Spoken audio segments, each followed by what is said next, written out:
আমি অনুরোধ করছি, তোমার মতো তুমি চইলো না, নিজেকে নিজে চালাক ভাইব না বাবা, নিজেকে নিজে বুদ্ধিমান মনে করো না।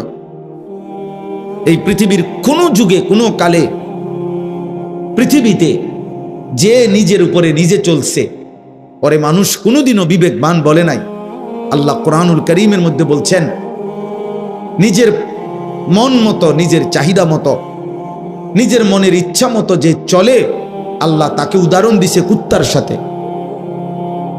কোরআনুল কারীমের আয়াত, আল্লাহ নিজে বলছে তার জিন্দিগি কুত্তার জিন্দিগি, কুকুর কুকুর, ওই জীবন কুত্তার জীবন, যে জীবন কারো বাধা মানে না, বিধি নিষেধ নাই, হালাল হারাম বলতে কিছু নাই, আল্লাহ রসুল বলতে কিছু নাই, দিন শরীয়ত বলতে কিছু নাই।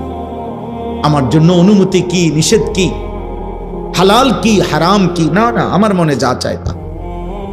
আল্লাহ কোরআনে বলছে, ওয়াত্তাবা হাওয়াহু ফামাসালুহু কামাসালিল কালব, মনের চাহিদার অনুসরণ করে তার উদাহরণ কামাসালিল কালব, কুত্তার মতো। ওই জীবন কুকুরের, কুকুরের বৈশিষ্ট্য, কুকুর বিরানিতেও মুখ দেয়, পায়খানাতেও মুখ দেয়। এজন্য নাফরমানের স্বভাব এটা, ও হালাল হারাম মানে না। হ্যাঁ, ভালো টাকাও নেয়, সুদের টাকাও নেয়, মাকেও দেখে, আবার রাস্তার নর্তকীও দেখে, বেহায়া নারীও দেখে, মধুও খায়, মদও খায়, সালামও দেয়, গালিও দেয়। বুঝেন নাই? হালাল হারামের কি নাই, পার্থক্য নাই। এ জানোয়ারের আখলাক। হালাল হারাম এই পার্থক্য যার মধ্যে নাই, ওর আচরণ, ওর জিন্দিগি কুকুরের জিন্দিগি, জানোয়ারের জিন্দিগি। এজন্য তুমি মনে করো না যে এই সমাজের কেউ তোমাকে কিছু বলে না, এই কারণে তুমি মুক্ত, তুমি স্বাধীন, তুমি আজাদ। না না বাবা, আল্লাহ তাআলা বলছেন, বান্দা আমি যত কিছু দিয়েছি আমি তত কিছুর হিসাবও নেব। গোটা দুনিয়া তোমাকে ছেড়ে দিলেও আমি আল্লাহ ছাড়ব না, আমার কাছেই ফিরতে হবে। ওয়া ইলাইহি তুরজাউন, আল্লাহর কাছেই তোমরা ফিরে আসবে। ওয়া ইলাইহিল মাসির, আল্লাহর কাছেই তোমাদের। আপনারা এদিকে তাকান, ওরা ওদের ফিকির করুক, আপনারা আমার দিকে তাকান। আপনারা তাকাইয়া করবেন কি? এখানে বৈশা তাকা তামসা দেখেন। এই জন্য আমরা প্রত্যেকে এটা বুঝা উচিত। আল্লাহ বলছে, বান্দা ঘুরে ফিরে আমার কাছে আসতে হবে। যত দিকেই যাও না কেন বান্দা, সেজদা দিতে দিতে আব্দুল কাদের জিলানী হলেও মৃত্যু হবে, নাফরমানি করতে করতে ফেরাউন নমরুদ হলেও মৃত্যু হবে। চলে আসতে হবে তুমি, হাসলেও মরে যাবা, কাঁদলেও মরে যাবা, সুখে থাকলেও মৃত্যু হবে, দুঃখে থাকলেও মৃত্যু হবে। রাজপ্রাসাদের অট্টালিকায় তারও মৃত্যু হবে, জীর্ণ কুঠির কুড়ে ঘরে তারও মৃত্যু হবে। জীবনভর যে সুখে তারও মৃত্যু হবে, জীবনভর যে দুঃখে তারও মৃত্যু হবে। চলেই যেতে হবে। ওয়াজাআত সাকরাতুল মাউত বিল হক যালিকা মা কুনতা মিনহু তাহিদ। আল্লাহ বলে, বান্দা তুমি বারবার মৃত্যু থেকে পলায়ন করেছিলে, আজ সত্যি সত্যি মৃত্যু যন্ত্রণা চলেই আসলো, তুমি চলেই গেলা, তুমি চলেই যাবা, থাকতে পারবা না, থাকতে পারবা না। হাত্তা ইজা জাআ আহাদাহুমুল মাউত ক্বালা রাব্বিরজিউন। আল্লাহ বলছে, যখনই বান্দা মৃত্যুর সময় হয়ে যায়, মালাকুল মউত আজরাইল আসে, প্রত্যেক নাফরমান পাপী আল্লাহকে বলে, আল্লাহ আর কিছুদিন দুনিয়ায় থাকতে দেন, লাআল্লি আ'মালু সালিহান ফীমা তারাকতু। আর বলে, আল্লাহ যেই নেক আমলগুলো ছুটে গেছে, এবার আর কিছুদিন যদি দুনিয়ায় থাকতে দেন, আমি নেক আমল করব। কোরআনে আছে, আল্লাহ বলেন, কাল্লা কখনোই না, কখনোই না বান্দা। মৃত্যুর সময় হলে আমি কাউকে সুযোগ দেই না। যদি আজরাইলকে সামনে এনে সুযোগ দিতাম ফেরাউনকে, তো ফেরাউন ভালো হয়ে যেত। আজরাইলকে সামনে এনে যদি নমরুদকে সুযোগ দিতাম, তো নমরুদ ভালো হয়ে যেত। কিন্তু আমি দেই না। আল্লাহ বলেন, আমি কোন প্রাণ, কোন আত্মা, একটা পিঁপড়া, একটা মশা, একটা মাছিকেও তার নির্ধারিত মৃত্যুর সময়ের অতিরিক্ত 1 সেকেন্ড আমার জমিনে থাকতে দেয়নি। কখনোই না, কখনোই না। এর জন্য আজকে কিশোর নওজোয়ান ছেলে, তোমাদের কাছে, তোমাদের বিবেকের হাতেই তোমাদেরকে ছেড়ে দিলাম। একটা পর্যায়ে তোমরা এসে এমন একটা বয়সে পৌঁছ, 16 বছর, 20 বছর, অনেক ছেলে তোমরা বাথরুম হারা। বাবা মা, আল্লাহ, রসুল, ইসলাম, কোরআন, কোনো কিছুই তোমরা ধার ধারছ না। কিন্তু তুমি মনে রাখো, এটা শেষ কথা না। তোমার মতো যৌবন তোমার দাদারও ছিল, তোমার বাবারও ছিল। যৌবনের ঘোড়া অনেকেই দৌড়াইছে, শেষ দুর্বলতা আমি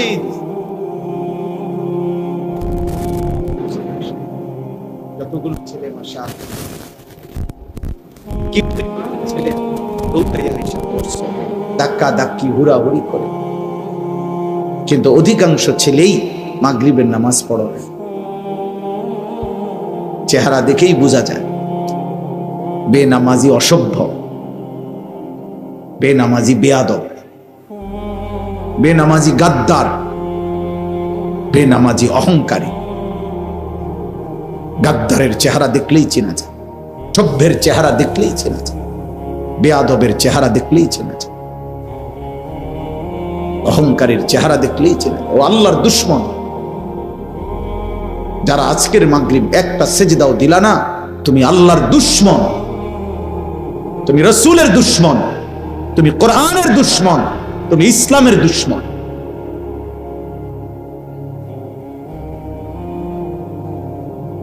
তোমার মতো নাফরমানের ভালোবাসা দিয়ে কারো কিচ্ছু আসে যায়, কারো কিচ্ছু আসে যায়। বক্তার কোনো ফায়দা নাই।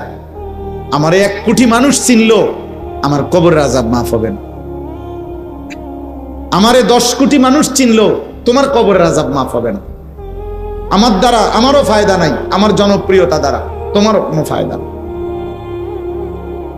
এগুলা দুনিয়া যাদের দরকার, যারা দুনিয়ায় ক্ষমতা চায়, পদ পদবি চায়, তাদের দরকার জনপ্রিয়তা, তাদের ভোট দরকার, তাদের সকলের সমর্থন দরকার, তাদের আমার ভোটার, আমার ভোট দরকার। এবার ইমান আছে না নাই, খারাইয়া মুতে না বইয়া মুতে, আমার তো দরকার, আমার ভোট দরকার।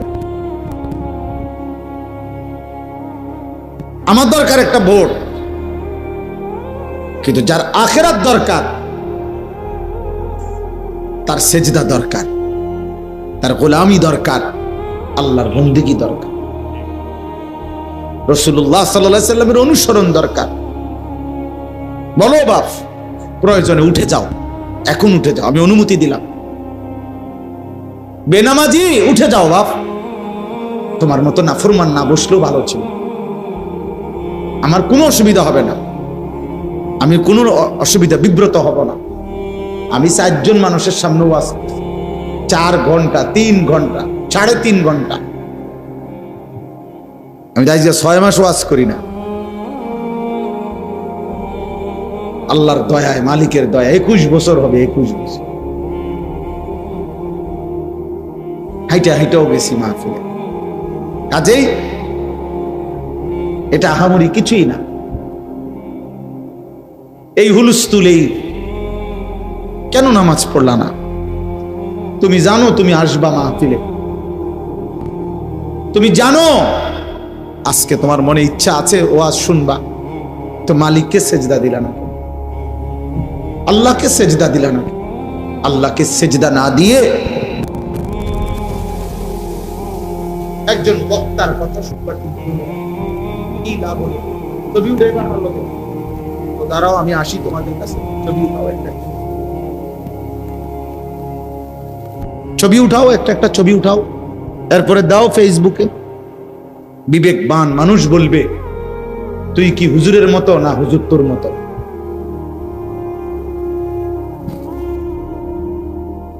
কি বুঝাইতে চাচ্ছ হুজুরের লগে ছবি উঠাইয়া? কি হুজুর তোমার মতো না তুমি হুজুরের মতো? এটা আগে বলো। যদি কারো বিবেক থাকে সে এটা বলে।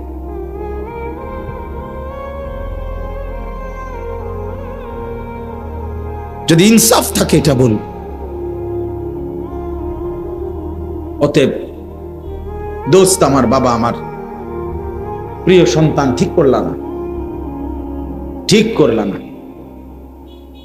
সব গাদ্দারির শেষ আছে।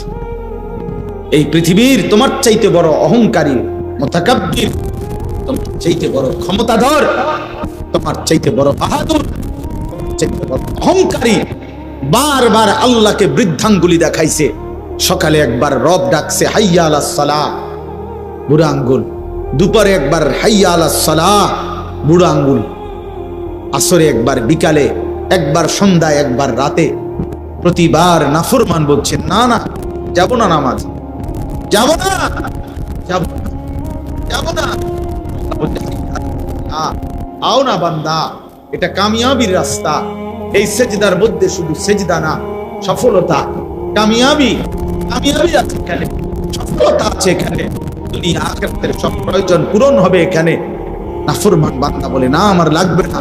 আল্লাহ আমার বন্ধু, যে আমার এক কাপ চা খাওয়ায় আমি তার প্রতি কৃতজ্ঞ। যে আমার একটা বন রুটি খাওয়ায় আর তার সাথে 3 ঘন্টা হাঁটতে রাজি। যে আমাকে এত বড় সৃষ্টি দিয়ে লালন পালন করে আমি তাকে একটা সেজদা দিতে রাজি না। তোর চাইতে নিকৃষ্ট বেয়াদব আর কেউ নাই, তোর চাইতে বড় গাদ্দার আর কেউ নাই।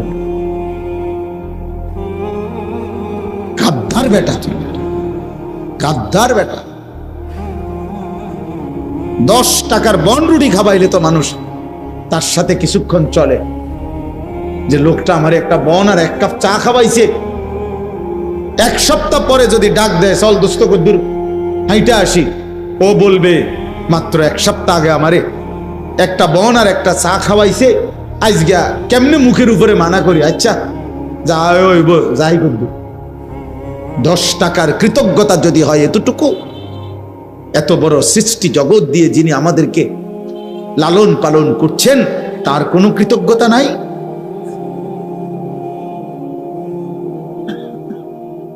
তার কোনো কৃতজ্ঞতা নাই? তিনি একটা সেজদা প্রাপ্য না? আহা আহ, ওই জিব্বা কেমন জিব্বা, যে জিব্বা একবার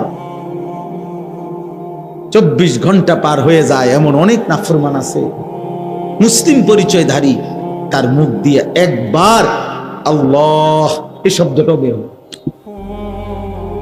এই হাইওয়ান, এই জানোয়ার জানেও না তার রব। মানুষ নামের এই পশু বলতেও পারে না তাকে সৃষ্টি করলো কে। আহ, এক পেট খানা খাইলো দুপুর বেলা, আগে বা পরে নাফরমান একবারও বলল না মালিক আপনার শুকর। এক মগ পানি পান করলো, রবের কাছে একবারও বলল না মালিক আপনি পান করাইছেন, শুকর আপনার, শুকর আপনার। 8 ঘন্টা রাত গভীর ঘুমাইলো, ঘুম ভেঙ্গে একবারও বলল না কে তারে ঘুম পাড়াইলো, কে তারে ঘুম থেকে জাগাইলো। এত অকৃতজ্ঞ মানুষ হয়, এত অকৃতজ্ঞ হয় মানুষ। প্রিয় সন্তান, ভাবো তোমার যদি 1 বিন্দু বিবেক থাকে, যাররা পরিমাণ আকল থাকে, দিমাগ থাকে, যদি পাগল না হইয়া থাকো, যদি মাতাল না হও, যদি প্রতিবন্ধী না হও, যদি সুস্থ সবল স্বাভাবিক বিবেকবান কোনো মানুষ হইতে পারেন, প্রত্যেকেই ভাবেন, আপনারা বাবারা ভাবেন, আপনাদের চোখের সামনে আপনাদের ছেলেরা এক ওয়াক্ত নামাজ না পড়ে প্রতিদিন পার করে দিতেছে। আপনারা কোনো কান্না নাই, আওয়াজ নাই, কোনো শব্দ নাই, আপনারা আরামসে বিড়ি খাইতেছেন, চা খাইতেছেন, চা দোকানে গপ করতেছেন। আপনারা বসে বসে কেবল ভাত মাছ বিল্ডিং জায়গা জমি এরই হিসাব করতেছেন। আহা, এত বেখবর মুসলিম মা বাবা হওয়ার কথা না, মুসলমানের মা বাপ এত বেখবর হওয়ার কথা না, এত বেখবর হওয়ার কথা না। এত বেখবর হইলে সন্তান টিকে না, পরিবার টিকে না, ফ্যামিলি টিকে না। কোরআনুল কারীমের মধ্যে আল্লাহ তাআলা আলাদা আলাদা করে ব্যক্তির সংশোধনে কি করতে হবে তা বলছে, ঘরের সংশোধনে কি করতে হবে তা বলছেন, পরিবারের সংশোধনের জন্য কি করা উচিত আল্লাহ কোরআনে বলছেন, একটি সমাজের সংশোধনের জন্য কি করতে হবে আল্লাহ তা বলছেন, একটি রাষ্ট্রের সংশোধনের জন্য কি করতে হবে তা আল্লাহ তাআলা বলছেন। নবী সাল্লাল্লাহু আলাইহি ওয়াসাল্লাম বিস্তারিত ব্যাখ্যা করে দিয়েছেন, ব্যাখ্যা করে দিয়েছেন আল্লাহর নবী সাল্লাল্লাহু আলাইহি ওয়াসাল্লাম। উম্মতকে বারবার বলছেন, কোরআন বারবার শিখাইছে। আল্লাহ আমাদেরকে হেফাজত করেন। অতএব আজকে শুরুর কথা এটা বললাম, তোমরা এতটা দ্রুত দৌড় দিয়ে আইলা, অবাক লাগলো। এতগুলো ছেলে মাশাআল্লাহ অস্থির হইয়া দৌড় দিয়া 5 মিনিটের ভিতরে এই জায়গাটা খালি ছিল, এতগুলো মানুষ ছিল না। তোমরা এইভাবে দৌড়াইয়া সব আইলা। আপনারা ভাবেন, ইনসাফ করে দেখেন, তোমরা যাদের বয়স 30 বছরের নিচে, তোমরা হাত তোলো তো, তোলো ভাই, তোলো তোলো, লজ্জা করো, এমনি বলছি, তোলো। দেখেন, দেখছেন? নামাও, হাত নামাও। তাইলে বাবা এবার তোমরা বলো, এবার আমার একটা শুধু জরিপ কও, আমার একটা কথা বুঝতে একজনই বোঝো, আমি ভোটের জন্য বলি না, কাজেই সবাই সমানভাবে বুঝবে না বুঝবে এটা আমি জানি না, এটা মালিকের ফয়সালা। কিন্তু আমি একটা ছেলেই যদি বুঝো, আমি বলতে চাই এইখানে যে যদি 2, 4, 500 ছেলে হয়, ধরে নিলাম 500 ছেলে, তাহলে এই 500 জন কিশোর যুবক 30 বছরের নিচে যাদের বয়স, এরা ধরে নেন এরা সর্বোচ্চ এই আশপাশের 20 থেকে 30 কিলোমিটার জায়গার ছেলে। বোঝেন নাই হিসাবটা? সর্বোচ্চ 30 কিলো, তাহলে 30 কিলোমিটার। এখানে শ্রোতা নর্থ বেঙ্গল থেকে আসে না, হ্যাঁ ধরে নিলাম 30। তো এখানে পার্বত্য চট্টগ্রাম থেকে কেউ আসে নাই, এখানে কেউ রংপুর, দিনাজপুর, ঠাকুরগাঁও থেকে আসে নাই, এখানে বরিশাল, খুলনা থেকে কেউ আসে নাই। এখানেরই আশপাশের 20 থেকে 30 কিলো ধরলাম আমি সর্বোচ্চ। তাহলে দোস্ত, আমার কথাটা তুমি বুঝো, 30 কিলোমিটার এরিয়ার মুসলিম কিশোর যুবক 500 জন এখানে, এই 500 জনের মধ্যে যদি 450 জনেই নামাজ না পড়ে, তাহলে এই জাতির সারাটা অঞ্চল, দেশটার হালাত কি? মুসলিম কিশোর যুবকের আমাদের ভবিষ্যৎ কি? এমন যদি হইতো যে পুরা বাংলাদেশ মিলাইয়া 10 কোটি মুসলমানের মধ্যে এই কয়জন শুধু নামাজ পড়ে না, তাইলে তো মনটারে বুঝাইতো। মনে করো 20 কিলোমিটারের ভিতরে যদি এত বেশি নেই বেনামাজি, তোমরা তাকাইয়া দেখো, তাহলে সারা দেশের চিত্র কি? আমাদের ইসলামের হার আত্মসমালোচনা করি আমরা, আমাদের সমালোচনা আমরা করি, মানে আমাদের ইসলাম, আমরা মুসলমান, আমাদের সন্তান নিয়ে আমরা ভাবি। তাহলে আগামী দিনে আমাদের পরিণতি কি হবে? রাষ্ট্রের ক্ষমতায় কে যাবে না যাবে সেটা তো ভিন্ন বিষয় রে বাপ, কিন্তু জান, মাল, ইজ্জত, আব্রুর নিরাপত্তা হবে কিনা? তোমার বোন নিরাপদ থাকবে কিনা? তোমার মা নিরাপদ থাকবে কিনা? তোমার জীবনের নিরাপত্তা থাকবে কিনা? তোমার ছোট্ট ভাই 4 বছরের 3 বছরের ও আখলাকের উপরে, চরিত্রের উপরে আগামী দিনে বড় হবে কিনা? তুমি ইনসাফ করো। একটি সমাজের সংখ্যাগরিষ্ঠ মুসলমান যদি এভাবে আল্লাহর নাফরমানিতে ডুবে যায়, এর পরবর্তী জেনারেশন কি শিখবে? একটা ছেলে যদি 4 বছরের বাচ্চা যদি বুঝ হওয়ার পর থেকেই দেখে তার ঘরের প্রত্যেকের হাতে হাতে বড় মোবাইল, সবাই সবার আপন জায়গায় মোবাইল টিপতেছে, এই ছোট্ট বাচ্চাটাকে কোলে নেওয়ার মতো, একটা ভালো কথা শিখাবার মতো মার হাতে সময় নাই, বাবার হাতেও সময় নাই, বড় ভাইয়ের হাতেও সময় নাই, বড় বোনের হাতেও সময় নাই, প্রত্যেকেই নিজ নিজ মোবাইল নিয়ে ব্যস্ত। তো এই বাচ্চা কি নিয়ে বড় হবে? হ্যাঁ, ওকে আখলাক শিখাবে কে? বলো না আব্বা, ওকে মানুষ করবে কে? তোমার বয়স মাত্র 16 বছর, তোমার মোবাইলের আসক্তি এত বেশি, নারী তোমার এত দরকার হয়ে গেল, উলঙ্গ ছবি তোমার এত দরকার, নর্তকী তোমার এত দরকার। 16 বছর বয়সে তুমি নারীর আসক্তি এমন বুঝাবুঝ জ্বালাইলা,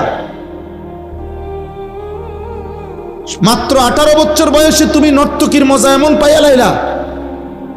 আহা, 30 বছর পর্যন্ত তোমার হালাত কি হবে? 40 বছর পর্যন্ত হালাত কি হবে? কোথায় গিয়ে দাঁড়াবে? এই গুনাহ কোথায় গিয়ে দাঁড়াবে? এই জন্য বললাম, একজন ভাবেন, একজন নওজোয়ান ভাই, একজন ভাবো, বাবারা আপনারা ভাবেন, আপনাদের সন্তান কোন দিকে যাচ্ছে আপনারা বলেন। আল্লাহর নবী সাল্লাল্লাহু আলাইহি ওয়াসাল্লাম বলেন, মা নাহালা ওয়ালিদুন ওয়ালাদাহু মিন নুহলিন মিন আদাবিন হাসান। কোন পিতা মাতা, বিশেষ করে কোন বাবা তার সন্তানের জন্য যা রেখে যায়, নবী বলছে সর্বোত্তম যেই হাদিয়া উপঢৌকন রেখে গেল তা হলো আদাবুন হাসান, উত্তম আখলাক, উত্তম চরিত্র, সন্তানের উত্তম আদব আখলাক যে বাবা গড়ে গেল, সেই বাবাই তার সন্তানের জন্য সর্বশ্রেষ্ঠ হাদিয়া উপঢৌকন দিয়ে গেল। রাসূলুল্লাহ সাল্লাল্লাহু আলাইহি সাল্লাম বলছেন, আল্লাহ নবী বলছেন হুসনে আখলাক। রাসূলুল্লাহ সাল্লাল্লাহু আলাইহি সাল্লামের একজন সাহাবী একদিন নবীজিকে জিজ্ঞেস করছে সামনে দাঁড়াইয়া, ইয়া রাসূলুল্লাহ, ঈমানের পরে সর্বশ্রেষ্ঠ সম্পদ কি? নবীজি বলছে হুসনে আখলাক, উত্তম চরিত্র। ওই সাহাবী ডান দিকে দাঁড়াইয়া আবার জিজ্ঞেস করছে, ইয়া রাসূলুল্লাহ, ঈমানের পরে সর্বশ্রেষ্ঠ নিয়ামত কি? নবীজি আবার বলছে হুসনে আখলাক, উত্তম চরিত্র। এই সাহাবী আবার বাম দিকে গিয়া আবার জিজ্ঞেস করছে, ইয়া রাসূলুল্লাহ, ঈমানের পরে সর্বশ্রেষ্ঠ সম্পদ কি? নবীজি বলছেন হুসনে আখলাক। এই সাহাবী আবার পিছন দিকে দাঁড়ায়া আবার জিজ্ঞেস করছেন, ইয়া রাসূলুল্লাহ, ঈমানের পরে সর্বশ্রেষ্ঠ সম্পদ কি? আল্লাহর নবী বলেন, সাহাবী, তুমি কি বুঝতেছো না? উত্তম আখলাক, উত্তম আখলাক, উত্তম আখলাক, উত্তম আখলাক। তুমি যদি 1000 বারও বলো, আমি মুহাম্মদ 1000 বারই বলবো।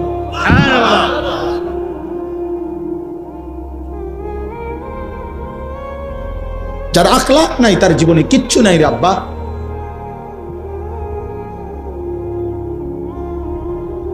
তুমি বুঝো না, পৃথিবীর কেউ বুঝে না। না, তোমার চেহারা দেখলে বোঝা যায় না তোমার চুলের কি হালাত, চেহারার কি হালাত। গুনাহ তোমারে কি করে বানাইছে কেউ বুঝে না। রাত 2টায় তুমি কি দেখো, কেউ বুঝে না। রাত 12টায় তুমি কি দেখো, কেউ বুঝে না। একাকী বন্ধুদের আড্ডায় তোমরা মোবাইলে কি করো, কেউ বুঝে না। না, সবাই সিরা খায় আর তুমি শুধু ভাত খাও না।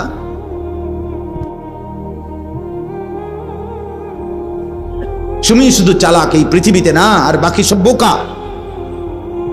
হে যুবক, মনে রাখো, তোমার মোবাইল দিয়া, তোমার কথা দিয়া, তোমার আখলাক দিয়ে তুমি যতগুলো ছেলেকে নষ্ট করতেছ, আল্লাহর কসম, ওদের জীবনের সমস্ত গুনার সমপরিমাণ শাস্তি নাফরমান তোকে ভোগ করতে হবে। তোর মোবাইল থেকে যত ছেলে উলঙ্গ ছবি আর বেহায়া ছবি দেখছে। যতজনকে নষ্ট করার পিছনে তোমার অবদান ছিল, খোদার কসম আল্লাহ ওয়াদা দিছে, লাহুম আযাবুন আলীমুন ফিদ দুনিয়া ওয়াল আখিরাহ। আমি আল্লাহ এমন নাফরমান যে অশ্লীলতা ছড়িয়ে দিল, বেহায়াপনা ছড়িয়ে দিল, অসভ্যতা ছড়িয়ে দিল, আমি তাকে দুনিয়াতেও আযাব দেব, আখিরাতেও আযাব। আমি তোকে অপমান করব, আমি তোর বংশে পর্যন্ত অপমান করব। এজন্য কোনো নাফরমান পাপী আর কোনোদিন মানুষ নামে পৃথিবীতে উচ্চারিত হয় না। বা পরে আজীবন মানুষ পাপের নামে ডাকে। কোনো সুদখোরকে মানুষ আর মানুষ নামে ডাকে না, এরপরে তাকে আজীবন মানুষ সুদখোর বলে। কোনো নেশাখোরকে মানুষ আর মানুষ নামে ডাকে না, বলে সুদ নেশাখোর, মদখোর, গাঁজাখোর, বাবাখোর। কোনো জুয়ারিকে মানুষ আর মানুষ নামে ডাকে না, বলে ও একটা জুয়ারি, ও একটা জুয়ারি। কোনো জেনাকার ব্যভিচারীকে মানুষ আর মানুষ নামে ডাকে না। একটা চরিত্রহীন, একটা লম্পট, একটা জেনাকার, একটা ব্যভিচারী, একটা অসৎ, এই ছাড়া অন্য নামে বলে না। তোমার কপালে এটাই জুটবে।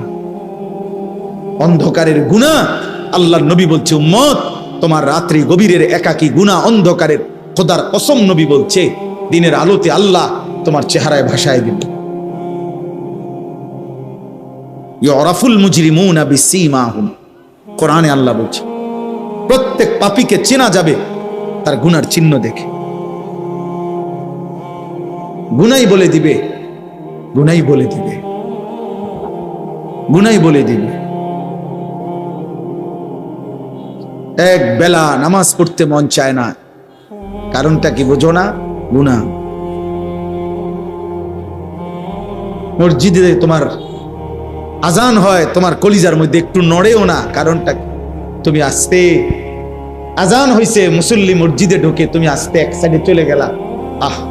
আমি বলি, আমি যে বলছি একটু আগে আবারও বলি, প্রিয় ছেলেরা, বাবারা, একটা ছেলে মনে রাখো, যদি বিবেক থাকে তাকাইও, কোন মসজিদে যখন আজান হয়, তা আজানের শব্দ শুনলে সর্বপ্রথম যেই প্রাণীটা ভাইগা যায় ওটা হলো কুত্তা। এটা কুত্তার স্বভাব। কুত্তা আজানের আওয়াজ শুনলে ঘেউ ঘেউ করে, খেউ খেউ করে, আর ওইখান থেকে সরে যায়। এটা কুত্তার স্বভাব, তাকাইয়া দেখো। এজন্য তুমি যখন চলে যাও আজান শোনার পরও মসজিদ ডিঙ্গাইয়া, তো সুযোগ থাকলে কুত্তার লগে একটা সেলফি উঠাইও, কারণ তোমরা দুইজন তো বরাবর। যদি সম্ভব হয় ওর সাথে একটা ছবি উঠাই, সবাইকে জানায়ও আমরা দুইজনকে কেমন লাগতেছে, কমেন্টসে জানাবেন। সবাই জানাবে একরকমই লাগছে। ওইটাও পেশাব করে পানি নেয় না, টয়লেট পেপারে ঢিলা কুলুক ব্যবহার করে না, তুমিও। ওইটাও সেজদা দেয় না, তুমিও। তাবাকান নালু বিন নাল, এক জুতা আরেক জুতা সমান হয়েছে। এটার আরবিতে কয় আর কি, তাবাকান নালু বিন নাল, দোনো জুতা সমান হয়েছে, ঠিক মতো লাগছে। মানুষ কয় না জুতা পায়ে লাগছে নি, দেখো, তো বলে যে হ্যাঁ, ওই যে ওই যে দেখো, অসভ্য, অসভ্যই নিজে হাসে। এবার বলো কেমন লাগলো, এবার হেরে ধরো। এটাই আমি বলছি, এটাই বলছি ভাইয়া, মানুষ কোনোদিন ভালো নামে ডাকে না, তোমাকেও না, কাউকে না। কোন পাপী কোনোদিন মানুষের চোখে সম্মানিত হয়, মানুষ বোঝে। অফিকা উয়ুবুন ওয়ালিন্নাসি আয়ুনুন, আরবি ভাষার একটা গুরুত্বপূর্ণ প্রবাদ। আরবি ভাষায় বলা হয়, তোমারও দোষ আছে, মানুষেরও চোখ আছে। তোমারও কি আছে, মানুষেরও কি আছে, মানুষ বুঝে, মানুষ বুঝে। মানুষ জুনায়েদ বাগদাদিকে ডাকাইত বলে না, ডাকাইতের জুনায়েদ বাগদাদি বলে না। মানুষ ইমানদারকে চরিত্রহীন বলে না, চরিত্রহীনকে, লম্পটকে ইমানদার বলে না। অতএব এটাই সত্য। আমি বললাম ভাই, প্রিয় ভাই, নিজের উপরে দয়া করো। তোমার কথা শুধু তোমারে বললাম, এই পৃথিবী বাদ দাও, ঠিক আছে, তুমি স্বার্থপরের মতো হইলো কমপক্ষে নিজের নিয়ে একটু ভাবো, তবুও নিজেকে নিয়ে ভাবো। মহান আল্লাহ পাক রব্বুল আলামিন আমাদেরকে বারবার এটা বলছেন, বান্দা আমি সূরা ফাতিহার প্রথম 4টা আয়াত পড়ছি, এই উদ্দেশ্যে বুঝাইতে চাইছি, লম্বা ব্যাখ্যা না, শুধু এই ছোট্ট কথাটাই বলতে চাইছি যে আল্লাহ তাআলা আমাদেরকে শুরুতে বলছে সূরা ফাতিহা, প্রতিনিয়ত বলছে, প্রতিদিন আমাদের জবান দিয়া, সেই সকাল, ফজর, জোহর, আসর, মাগরিব, এশা, প্রত্যেক রাকাতে আল্লাহ আমাদের মুখ দিয়া উচ্চারণ করায় আলহামদুলিল্লাহ সূরাটা, এতবার বলায়, এতবার এতবার এতবার এতবার, যেন বান্দা 1 মিনিটের জন্য ভুলে না যাও। ভুললে বিপদ আছে রে বান্দা। এই জন্য আল্লাহ বলছে সকালে বলো আলহামদুলিল্লাহ, দুপুরেও বলো, বিকালেও বলো, সন্ধ্যায়ও বলো, রাতেও বলো, আওয়াবিন পড়লেও বলো, ইশরাক পড়লেও বলো, চাষ্ট করলেও বলো, তাহাজ্জুদ পড়লেও বলো, 5 ওয়াক্ত নামাজ পড়লেও বলো, যত নফল পড়বা আলহামদুলিল্লাহ পড়ো, যত সুন্নত পড়বা আলহামদুলিল্লাহ পড়ো, ওয়াজিব নামাজ পড়বা আলহামদুলিল্লাহ পড়ো, ফরজ নামাজ পড়বা আলহামদুলিল্লাহ পড়ো। বান্দা ভুইলো না, এটা তোমার খুব দরকার, খুব দরকার, খুব দরকার, খুব দরকার, বারবার দরকার, মনে রাখা দরকার, ভুলে না যাওয়া দরকার। কি কি বলতে চাইছে আল্লাহ? প্রথম 3 আয়াতে আমাদের কাছে সংক্ষেপে আল্লাহ তাআলা একটা ভারসাম্যপূর্ণ কথা বলছে, আলহামদুলিল্লাহি রাব্বিল আলামিন। আল্লাহ বলছে বান্দা সমস্ত প্রশংসা আল্লাহর জন্য। কেন আল্লাহর জন্য সব প্রশংসা? আল্লাহ বলেন সব যে আমার, কথা বলে না, সব কার? এই কায়নাতে যেখানে যত আয়োজন, সব হাসি, সব ভালোবাসা, সব সুন্দর, সব কিছু আমার। তো আমার প্রশংসাটা তো কার হবে বান্দা বলো? আলহামদুলিল্লাহ, আলহামদুলিল্লাহ, আল্লাহর প্রশংসা। আল্লাহ বলেন রব্বিল আলামিন, আমি শুধু এই সৃষ্টি জগতের সৃষ্টিকর্তা না, বরং আমি এই জগতের সবকিছুর রব, পালন কর্তা। এই আজানের জবাব দেন, একটা আজানের জবাব দিলে উঠেন না, উঠেন না, নামাজের সময় দেওয়া হবে, এই 2-4 মিনিটের সময়। আল্লাহু আকবার। কয়টায় নামাজ? 7টায়। নামাজ কয়টায়? 7টায়।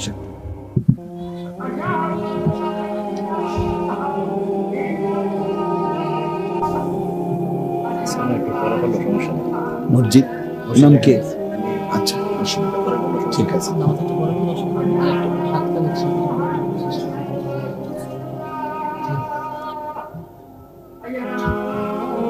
10 মিনিট দেরিতে নামাজ হবে, এই জন্য উঠাউঠি করেন না, নামাজের সময় দেওয়া হবে। ইমাম সাহেব আছেন, ইমাম সাহেব লগে লইয়া লইছে।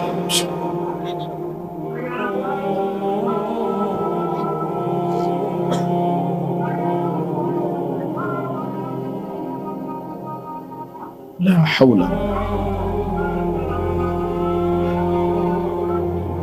لا الله أكبر.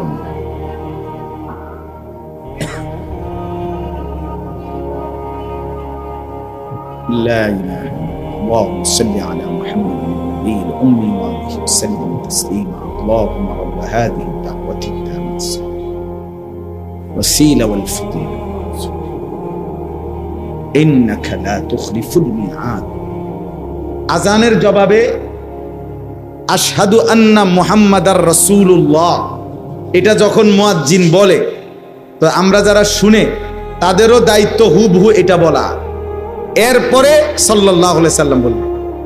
কিন্তু শুধু আশহাদু আন্না মুহাম্মাদার রাসূলুল্লাহ মুয়াজ্জিন বলছে মনে করেন, আমরা যদি বলি শুধু সাল্লাল্লাহু আলাইহি সাল্লাম, তাহলে আজানের জবাব হবে না। নবীজি সাল্লাল্লাহু আলাইহি সাল্লাম বলছেন মুয়াজ্জিন যেটা বলে তোমরা হুবহু সেটা বলো। তো মুয়াজ্জিন যে আশহাদু আন্না মুহাম্মাদার রাসূলুল্লাহ বাক্য পুরোটা কইলো, তা আপনি এটা বলতেন না, এইটা বলতে হবে। এরপরে বলবেন আলাদা সাল্লাল্লাহু আলাইহি ওয়াসাল্লাম, এটা তো স্বাভাবিক ডিউটি, মানে সবসময়ের ডিউটি। নবীজির নাম যখনই শুনবেন তখনই পড়বেন, তো এটা তো কমন ডিউটি। কিন্তু এখন একটা বিশেষ, যে মুয়াজ্জিন যেটা বলছে এটা বলতে হবে। 2 নাম্বার হলো নবী সাল্লাল্লাহু আলাইহি সাল্লামের হাদিসের কিতাবে নবীজির হাদিসের বর্ণনা হলো সব কিতাবে যে নবীজি বলছেন আজানের পরে দুরূদ শরীফ পড়তে, এরপরে দোয়া পড়তে। আমরা পড়ছি আলহামদুলিল্লাহ। আজানের পরে দুরূদ শরীফ, এরপরে দোয়া, এটাই হাদিসে আছে, এটা নবীজি সাল্লাল্লাহু আলাইহি সাল্লাম থেকে বর্ণিত আছে, আমরা এর দূরে পাইছি। এর অতিরিক্ত যারা করে এটা ওনারা পাইছে, আমরা পাই না। এটা আমাদের জ্ঞানের কমতি, আমাদের জ্ঞানের ঘাটতির কারণে আমরা আজানের আগে দুরূদ শরীফ কোন হাদিসের ভিত্তিতে পড়ে এটা আমরা পাই নাই। এটা আমাদের কমতি, আমরা তালাশ করে চাইছি, বাত্তি দিয়ে খুঁজা চাইছি, পাই না, পাই না। এখন যারা পড়ে ওনারা পাইছে, আলহামদুলিল্লাহ। আমনে পাইলে আমনে পড়েন, বুঝেন নাই কথাটা? যিনি পাইছে এটা উনি পড়ে, তো ওই জন্য ওনারা পড়ে কেন এই দলিল দেওয়া আমার দায়িত্ব না, ওনার দায়িত্ব। কথা বোঝেন নাই মোহাম্মদুল্লাহ? যে পরে এটা হে দায়িত্ব দিব, হের দায়িত্ব হে দলিল দিব। আমারটার দলিল আমি বলছি যে এটা যে সবাই জানে, সব কিতাবে আছে। নবীজি সাল্লাল্লাহু আলাইহি সাল্লাম বলছেন আজানের পরে তোমরা দুরূদ শরীফ পড়ো, অতঃপর আমার উপরে কি পড়ো? এই দোয়া এটা পড়ো। আল্লাহ আমাদেরকে বুঝার তৌফিক দান করেন। তো আমি বলতেছিলাম, আমি শেষ করে দিচ্ছি। আল্লাহ, আমরা 7:10 ইনশাআল্লাহ বা 15-তে আমরা নামাজ পড়বো ইনশাআল্লাহ, ওযুর সময় দেওয়া হবে। তাইলে আল্লাহ তাআলা বললেন, বান্দা আলহামদুলিল্লাহি রব্বিল আলামিন, আমি শুধু সৃষ্টিকর্তা না, বরং আমি রব। আমি আল্লাহ কি? রব। রব, রব মানে কি? পালন কর্তা। পালন কর্তা মানে কি? এই রবের অর্থ যেই পালন কর্তা, 1 মিনিট শুধু বুঝেন।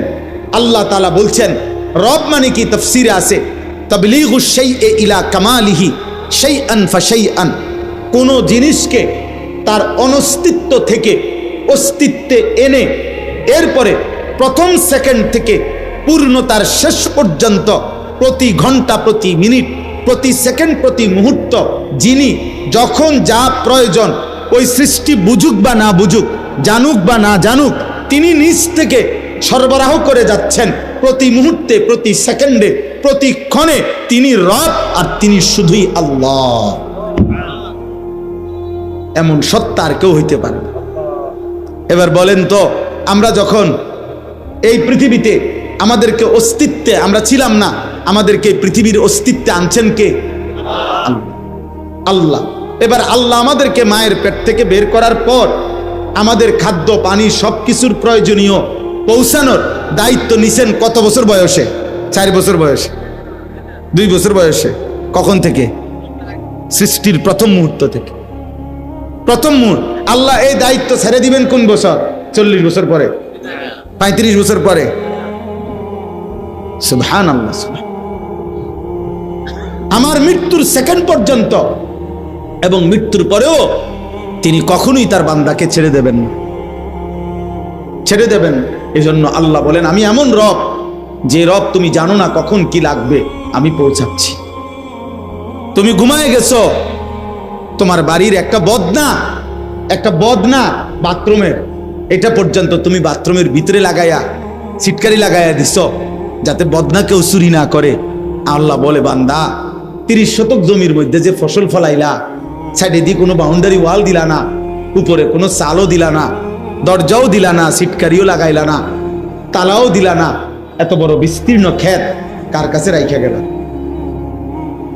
আল্লাহ বলে, ঠিক আছে বান্দা, তুমি ঘুমাও, তোমার ফসল আমি রব্বুল আলামিন পরিমিত মাত্রায় আমি আল্লাহ সবুজ গাছ বানাবো, হলুদ করব, পাকায়া ফেলবো, ধান ছড়া বের করে দেব, সব ইন্তজাম আমি করে দেব তোমার জন্য। আমি তোমার রব, আমি তোমার রব। তুমি ডাকলেও আমি তোমাকে দেব, তুমি না ডাকলেও আমি তোমাকে দেব। তুমি আমারে সেজদা করলেও আমি তোমাকে খাওয়াবো, সেজদা না করলেও খাওয়াবো। আমার গোলামি করলেও আমি মুখে খাবার তুলে দেব বান্দা, আমার গোলামি না করলেও খাবার তুলে দেব আমি। তুমি জানো না বান্দা, তোমার খাবারের 1 লোকমা, এই 1 লোকমা খাবার তোমার মুখে পৌঁছাইতে গিয়ে আমি আল্লাহ আমার এই পুরা সৃষ্টি জগৎটাকে ব্যবহার করতে হয়েছে। আসমান যদি 1 অংশ কম হইতো, তাইলে এই পৃথিবীর আকাশ ঠিক থাকতো না। জমিনের 1 পাশ যদি না থাকতো, তাইলে এই পৃথিবীর ঠিক থাকতো না। সূর্য যদি একদিন উঠা বন্ধ থাকতো, তো তোমার জীবনের কোনো আয়োজন স্বাভাবিক হতো না। যদি চাঁদ উঠা বন্ধ হতো তো পৃথিবীর কোনো আয়োজন স্বাভাবিক থাকতো না। আমি যদি রাত আর দিন না বানাইতাম তাইলে জগৎ সংসার চলতো না। আমি যদি আলো আর অন্ধকার না বানাইতাম তো জগৎ সংসার চলতো না। বান্দা, আমি এই সব কিছুর ইন্তজাম করে আমি আল্লাহ তোমার একটা একটা প্রয়োজন আমি পূরণ করছি। সেই আমি যদি একটা সেজদা না পাই, আমি যদি একটা গোলামি না পাই, এর চাইতে বড় অকৃতজ্ঞতা আর কি হতে পারে? আর কি হইতে পারে আব্বা?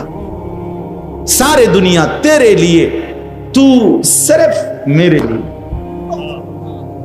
আল্লাহ বলছে, বান্দা तमाम দুনিয়া তোমার জন্য, তুমি শুধুই আমার জন্য, আমার জন্য। আমি তোমার কাছে একটা সেজদা চাই, আমি তোমার একটা শুকরের বাক্য চাই, আমি তোমার জবান দিয়ে শুনতে চাই যে তুমি বলবা আলহামদুলিল্লাহ। আল্লাহ আপনি খাওয়াইছেন, আপনি পড়াইছেন, আপনি ঘুম দিছেন, আপনি জাগায় দিছেন। আলহামদুলিল্লাহ, আলহামদুলিল্লাহিল্লাযী আহইয়ানা বা'দা মা আমাতানা, গুফরানাকা আলহামদুলিল্লাহিল্লাযী। আল্লাহ, পায়খানা যদি জমে থাকতো পেটে, আমি বাঁচতে পারতাম না। পেশাব যদি আটকায় যায় মাওলা, আমি বাঁচবো না।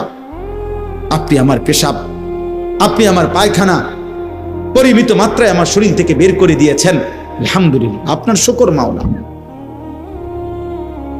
আলহামদুলিল্লাহ জীবন এমন এক শব্দ বাবা, যে শব্দ মানুষের জীবন বদলে দেয়, প্রতি মুহূর্তে আল্লাহর দিকে ফিরাইয়া দেয়। এই জন্য আল্লাহ বলছে, বান্দা আমি গোটা সৃষ্টি জগৎ লালন পালন করি, তোমাকেও লালন পালন করি, অতএব সব প্রশংসা প্রাপ্য কে? আল্লাহ। এবার আল্লাহ বলেন আর রহমানির রাহিম।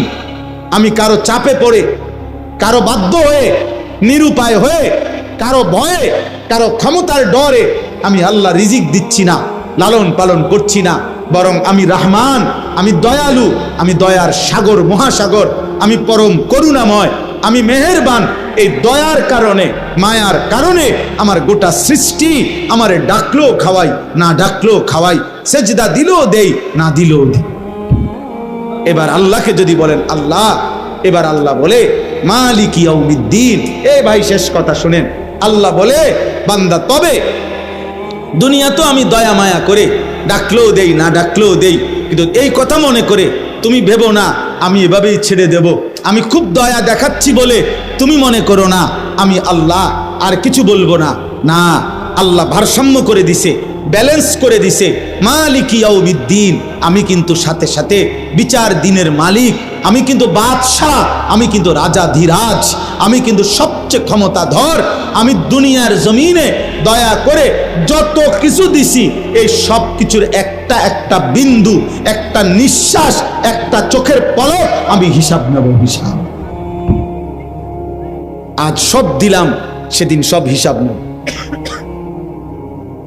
কাজে এদিক সেদিক ঘুরা কুলাই তারতা না তুমি আমার সাথে, আমি নিয়ে আসবো তোমাকে হিসাব নেব। মালিক ইয়াউমিদ্দিন, এই যে ভারসাম্য, সব দিলাম নাও, তবে আবার ফেরত নেব, আবার হিসাব নেব। এখন সব দিলাম, যাও। এই জন্য শেষ কথা হলো, আল্লাহ আমাদেরকে এটা শিখাইছে, বান্দা যেহেতু তুমি বুঝো যে আমি সব দিছি দেব, কিন্তু আমি কিন্তু সব হিসাবও নেব। যিনি বাদশাহ তিনি পুরস্কার যেমন দেন, তিনি শাস্তিও দেয় না? হ্যাঁ, আমি মালিক, আমি মালিক, আমি বাদশাহ, আমি রাজাধিরাজ, আমি বিচার দিনের মালিক। আমি যেমন পুরস্কারও দেব, তেমন শাস্তিও দেব। অতএব শেষ কথা হলো, আল্লাহ বলে বান্দা অতএব যদি এটা বুঝে থাকো, তাহলে তুমি বিবেক দিয়ে এটা বুঝে নাও, ইয়াকা না'বুদু ওয়া ইয়াকা নাস্তাঈন। অতএব তোমার উচিত দিল থেকে আল্লাহকে কথা বলা যে আল্লাহ, যেহেতু আপনি আমাকে সব দিয়েছেন, এই হিসাবেই আপনি আমার কৃতজ্ঞতা পাওয়ার উপযুক্ত। আবার সাথে সাথে এই ভয়ও দেখাইছেন যে আপনি হিসাব নিবেন, কাজে এই হিসাবেও আমি উল্টা পাল্টা করা ঠিক হবে না। অতএব আমি মেনে নিচ্ছি, আমি আপনার গোলামি করব। ইয়াকা না'বুদু, এবার শুধু শেষ, ওয়া ইয়াকা নাস্তাঈন। আল্লাহ, আমি ফয়সালা নিছি আপনারে মানব, আপনার গোলামি করব, তবে আমি দুর্বল মানুষ। আল্লাহ, আমি দুর্বল, কমজোর, আমি অক্ষম, আপনার কাছে আমি ওয়া ইয়াকা নাস্তাঈন, সাহায্য প্রার্থনা করছি, আপনি আমারে সাহায্য কইরেন। আপনি যদি আমারে তৌফিক দেন, সাহায্য করেন, আমি সেজদাও দিতে পারবো, গোলামিও করতে পারবো, হালাল পথে চলতেও পারবো। আল্লাহ বলছে আচ্ছা ঠিক আছে। বলি আব্দি মা সাআলা, পরিষ্কার হাদিসে আছে কোন বান্দা যখন দিল থেকে সূরা ফাতিহা পড়ে, আল্লাহ প্রত্যেক আয়াতের জবাব দেয়। আর আল্লাহ বলে বলি আব্দি মা সাআলা, এই শব্দ আছে হাদিসে। আল্লাহ নিজে বলে বান্দা তুমি যা চেয়েছো তাই তোমাকে দেওয়া হবে, তুমি যা চেয়েছো তাই তোমাকে দেব। তুমি আমার সাহায্য চাইছো, আমি করব, আমি করব, তুমি শুধু বলো আমার গোলামি করবা কেন। এই জন্য আজকে কিশোর ভাই, নওজোয়ান ভাই, বয়স্ক বাবা, আজকের এই মাদ্রাসা খাদিজাতুল কুবরা, এই মাদ্রাসার এই মাহফিলে আমি সবার কাছে অনুরোধ করলাম, কিশোর যুবক তোমরা চরিত্র হেফাজত করো, নজর হেফাজত করো, আখলাকের হেফাজত করো। নারী দেখো না, অস্থির ছবি দেখো না বাপ, হারাম জীবনে কাটাইও না বাপ। এই জীবন 2 পয়সার মূল্য থাকবে না, কেউ তোমার দিকে থুতুও মারবে না, কেউ মনে রাখবে। ফেরাউনের নাম এত বড় গাদ্দার, এই গাদ্দারের নাম পৃথিবীর কোনো কুত্তার নামও নাই, নমরুদ নামে কোনো কুত্তার নামও নাই, আবু জেহেল নামে কোনো কুত্তার নামও নাই। নাফরমানের নাম থাকে না রে বাপ, পৃথিবী ঘৃণা ভরে প্রত্যাখ্যান করবে তোমাকে। তুমি নষ্ট হয়েও না, সেজদা দাও, নামাজ পড়ো, আল্লাহর গোলামি করো। আর বাবাদের সবাইকে বলি জীবনটা সুন্দর করে, শেষ বয়সটা নবীজির একটা একটা সুন্নাত প্রত্যেকে আমল করার চেষ্টা করে। নবীর সুন্নাত, এটাই আমাদের জীবন। সুন্নাতেই আখিরাত, সুন্নাতেই ভালোবাসা, সুন্নাতেই অনুসরণ, সুন্নাতেই আল্লাহর মহব্বত, সুন্নাতেই জান্নাত, সুন্নাতেই কামিয়াবি, সুন্নাতেই আমলনামা ডান হাতে, সুন্নাতেই ফুলসেরাত বিজলির মতো পার হবে। সুন্নাত বিহীন জীবন সুন্দর হয়। আমরা প্রত্যেক দিন সুন্নাতের বই বিক্রি করি।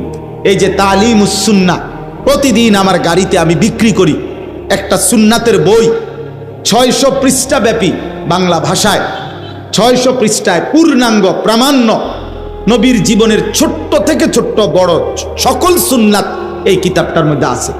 আমাদের ঢাকা গাজীপুরের বাংলাদেশের একজন বড় বুজুর্গ আল্লাহওয়ালা অধ্যক্ষ মিজানুর রহমান চৌধুরী কাপাসিয়ার হজরতের এই বই লেখা। অনেক ওলামায়ে কেরামের তত্ত্বাবধানে হজরত এই বইটা লিখছেন। আমি অনুরোধ করব যাদের সুযোগ হয় 400 টাকা মূল্যে আমাদের এই কিতাব যাওয়ার সময় কিনবেন। আর একটা মিনিট আপনাদের কাছে, আমি যেহেতু আসছি, মহব্বত করে আমরা সবাই বসছেন, কিশোর ভাই, নওজোয়ান ভাই, বাবা, একটি মাদ্রাসা আমাদের কাছে 3টা জিনিস চায়: মুসলমানের দোয়া, মুসলমানের সন্তান, মুসলমানের সাদাকা, মুসলমানের দান। এজন্য আমরা প্রত্যেকে, আমার একটা অনুরোধ, আমরা প্রত্যেকে যদি একটু পকেটে হাত দেই 2টা মিনিট, শুধু দয়া করে কিছু নওজোয়ান ভাই, বাবা, আপনারা ভিতরে ঢোকেন। সবাই ছেলেরা, বাপ, আমি বললাম তুমিও দাও মাদ্রাসার জন্য।